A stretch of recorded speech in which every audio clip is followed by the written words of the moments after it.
आज हम बात करेंगे 2 रुपए के राष्ट्रीय एकता वाले कॉइन्स के बारे में।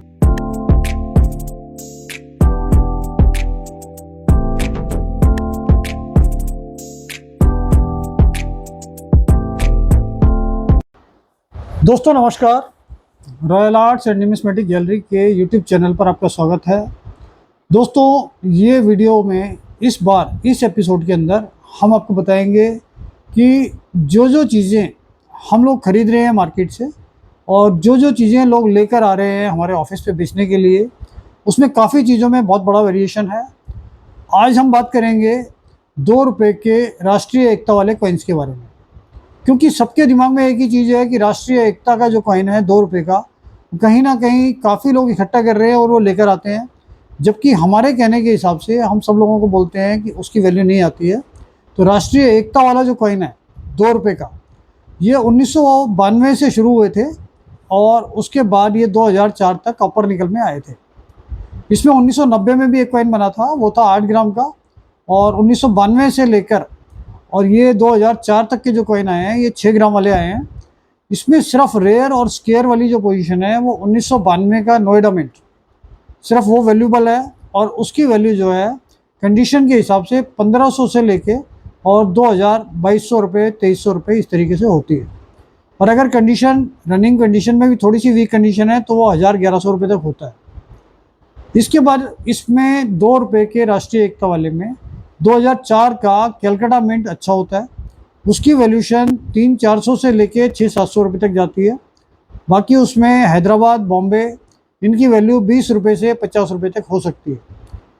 तो ये दो ही डेट 1992 नोएडा मिंट और 2004 हैदराबाद, बॉम्बे, कैलकाटा, इनकी वैल्यू कंपैरेटिवली बिक सकते हैं। इसके अलावा इसमें से कोई भी नहीं बिकता है। कुछ लोग मेटल वैल्यू की वजह से इनको सेल के लिए इकट्ठा करते हैं। तो 6 ग्राम का कॉइन होता है, इसलिए वो सोचते हैं इसकी मेटल वैल्यू है, इसलिए ये 3 रुपये, 3.5 रुपये में बिक सकता है, जबकि इसकी रेयरिटी के हिसाब से कुछ नहीं है और ये बहुत बड़ी क्वांटिटी में अवेलेबल होता है। इसके साथ साथ इसमें एक कॉइन और आता है 5 रुपये का कॉपर निकल का कॉइन।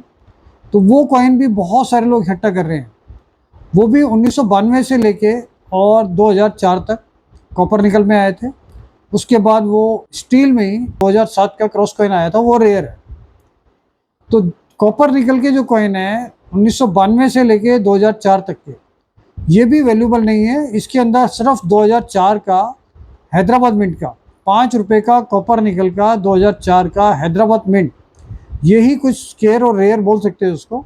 इसकी वैल्यू 400 रुपये से लेके 1000 रुपये तक हो सकती है, इससे ज़्यादा इसकी वैल्यू नहीं है।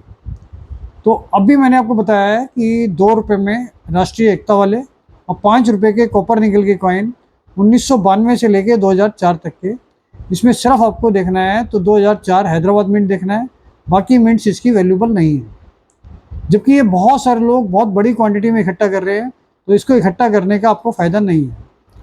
एक और बहुत बड़ी चीज़ है जो लोग इकट्ठा कर रहे हैं, वो वेव वाले कॉइन आते हैं जिसमें वाटर फ्लो का सिंबल होता है। ये 2007 में, 8 में और 9 में आए हैं शायद। तो इनकी कहीं पर भी कोई वैल्यू नहीं है और लोग बाग इसमें इकट्ठा करके उसमें OMS ढूंढते हैं। तो 2007, 8 ये जो वेव वाले कॉइन्स आए हैं, स्टील के अंदर आए हैं ये, इसके अंदर कभी भी कोई रेयरिटी नहीं थी। इसमें कुछ म्यूल कॉइन्स आते हैं, लेकिन म्यूल कॉइन्स की भी कोई डिमांड ज़्यादा नहीं रहती। इसके अंदर नकली कॉइन बहुत बड़ी क्वांटिटी में आए हैं वेव वाले कॉइन्स में, और लोग उसको OMS समझ कर लेकर आते हैं, तो उसकी उसमें कोई भी वैल्यू नहीं होती है। तो उसमें नकली जो कॉइन आते हैं वो बहुत बड़ी क्वांटिटी में है, तो उसको OMS समझ के या डिफरेंट कॉइन समझ के महंगे पैसों में आपको नहीं खरीदना चाहिए। तो ये 5 रुपये में वेव कॉइन, वो उनकी कोई रेयरिटी नहीं है, ये भी आपको ध्यान रखना है। दोस्तों इसके साथ साथ कुछ चीज़ें ऐसी हैं, जैसे 10 रुपये के अंदर क्रॉस कॉइन में अब बहुत सारे लोग 2006 इकट्ठा करके ले आते हैं। तो 2006 की क्रॉस कॉइन में 10 रुपये में कोई वैल्यू नहीं है। इसके साथ साथ मैंने आपको बताया था कि 2005 1 रुपये क्रॉस कॉइन की भी कोई वैल्यू नहीं है, वो किसी भी भाव में हम नहीं ले रहे हैं। 2 रुपये क्रॉस कॉइन का हम वीडियो पहले बना चुके हैं, जिसके अंदर हमने बताया कि 2 रुपये में क्रॉस कॉइन की वैल्यू नहीं है। हाँ, कुछ लोग ये ज़रूर कहते हैं कि ये सारी चीज़ें कुछ कलेक्शन कर रहे हैं और वो महंगे रेट में ख़रीद रहे हैं, तो हमें नहीं पता कि वो किस वजह से ख़रीद रहे हैं। और अगर वो ख़रीद भी रहे हैं एज एन इन्वेस्टमेंट के लिए या किसी भी पर्पज़ के लिए, तो मेरे हिसाब से आने वाले समय में उनकी वैल्यू नहीं बढ़ने वाली है और उनको ख़रीद के रखने का और स्टॉक करने का बेनिफिट आपको नहीं मिलेगा। दोस्तों एक चीज़ और कहना चाहता था मैं कि जितने भी बहुत सारे अच्छे लोग हैं यूट्यूब पर, कुछ लोग ऐसे हैं कि जो आपको प्रेरित करते हैं कि आप इस चीज़ में इन्वेस्ट करो, इस चीज़ में इन्वेस्ट करो। तो पहले आपने देखा होगा कि कुछ यूट्यूब चैनल्स ने, जिनके बहुत ज़्यादा सब्सक्राइबर और फॉलोअर्स थे, कुछ रिपब्लिक इंडिया में ऐसी चीज़ों के लोगों के पैसे इन्वेस्ट करवा दिए कि जो बाद में सीधा 10 बहुत नीचे आ गए। मतलब 5 रुपये का जो कॉइन पहले 3000 रुपये का पैकेट था, जो 30 रुपये की एक कॉइन की वैल्यू होती थी, पैकेट आता था 3000 साढ़े 3000 रुपये का। अब वो पैकेट जो है वो 700 साढ़े 700 रुपये तक हो गया। इसका मतलब आप ये मानकर चलो कि आपने 3000 इन्वेस्ट किए, ये सोचकर कि वो आने वाले टाइम में 10-12 हज़ार का हो जाएगा, और वो आज की डेट में 700 साढ़े 700 रह गया। तो इस तरीके से रिपब्लिक इंडिया में अगर आपको कोई भी कलेक्शन करना है तो ऐसी चीज़ों में बिल्कुल ना करें जिस चीज़ों का आपको श्योरिटी नहीं है और कितनी बड़ी क्वांटिटी मिंट हुई है और वो किसी ने स्टॉक करके रखी हुई है, और कभी भी वो स्टॉक अगर वो मार्केट में आएगा तो उसकी वैल्यू बिल्कुल ही बहुत डाउन आ जाएगी। मतलब 5 रुपये का कॉइन 6 रुपये 7 रुपये में आपको अवेलेबल हो जाएगा, जो आपने 30 से 35 रुपये का ख़रीदा हुआ है। तो मेरा सजेशन तो ये है कि अगर रिपब्लिक इंडिया में आप इन्वेस्ट करते हो तो बहुत बड़ी क्वांटिटी में डीलर के कहने से कि भाई ये चीज़ बढ़ने वाली है या घटने वाली है, उसमें अपने बहुत मेहनत से जो आपने पैसे कमाए हुए हैं उनको लगा के उस पर रिस्क ना लें, जिससे कि आपको ऐसा लगे कि भाई हमने इतने पैसे इन्वेस्ट किए थे और उसमें आपको नुकसान हुआ।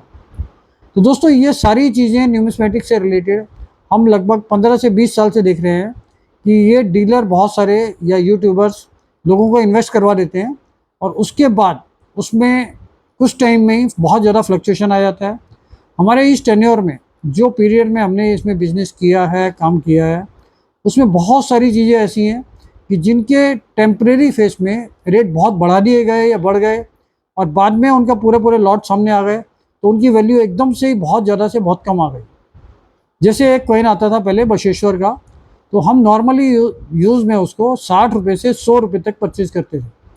फिर लगभग 1-2 साल 3 साल बाद जब इसकी वैल्यू 100 रुपये तक पहुंच गई तो इतना बड़ा लॉट क्वांटिटी में निकला कि वो वाला पैकेट पूरा 800 रुपये में मिलने लगा। मतलब 80 से 100 रुपये वाला कॉइन सीधा 8 रुपये से 10 रुपये की वैल्यू पर आ गया। अब धीरे धीरे वो मार्केट में कंज्यूम हो गया है, तो अब उसकी वैल्यू जो है वो 20 से 30 रुपये हो गई है। लेकिन जिन लोगों ने 100 रुपये 80 रुपये से इन्वेस्ट किया था उन लोगों को उसमें नेट नुकसान हुआ है। तो मैं तो यही कहूँगा कि आप सोच समझ के इसमें इन्वेस्ट करो। अगर as a collector, as a hobby आप कोई चीज़ भी इन्वेस्ट करते हो तो उसमें आपके पास क्वांटिटी बहुत ज़्यादा नहीं होती, और वो इन्वेस्टमेंट में कुछ चीज़ों के रेट बढ़ेंगे, कुछ चीज़ों के रेट घटेंगे, उससे आप उसमें कंप्रोमाइज़ कर पाओगे, और कुछ चीज़ों के रेट बहुत ज़्यादा बढ़ेंगे तो आपको उसमें बेनिफिट मिलता है। लेकिन जो चीज़ें काफ़ी लंबे टाइम से रेयर हैं, जिसकी रेयरिटी काफ़ी टाइम से प्रूफ है कि भाई जैसे 1957 की अठन्नी हो गई, 1959 की अठन्नी हो गई, 1982 का 1 रुपये हो गया, 91 नोएडा हो गया। ये कुछ चीज़ें ऐसी हैं कि जो चीज़ें यूनिवर्सल हैं, जिनका सबको पता है, बहुत लंबे टाइम से हम सर्च कर रहे हैं लेकिन वो चीज़ें नहीं मिल रही हैं, तो उनके अंदर कभी भी कोई रिस्क नहीं है। वो चीज़ें, या 1996 सुभाष हो गया, उसकी वैल्यू भी बढ़ती रहेगी। तो ये चीज़ें ऐसी हैं जो यूनिवर्सल शुरू से डिमांड में रही हैं, आज भी डिमांड में है, और इनकी वैल्यू आगे भी बढ़ेगी। तो दोस्तों मेरा यही कहना है कि अगर आप हमारा यूट्यूब चैनल देखते हो तो आपको किसी भी तरीके से उसमें नुकसान ना हो और आप इसका बेनिफिट रेगुलर रूटीन में उठा सकें। तो अगले वीडियो में और ज़्यादा जानकारी हम आपको देंगे। इस वीडियो में यहीं तक। Thank you.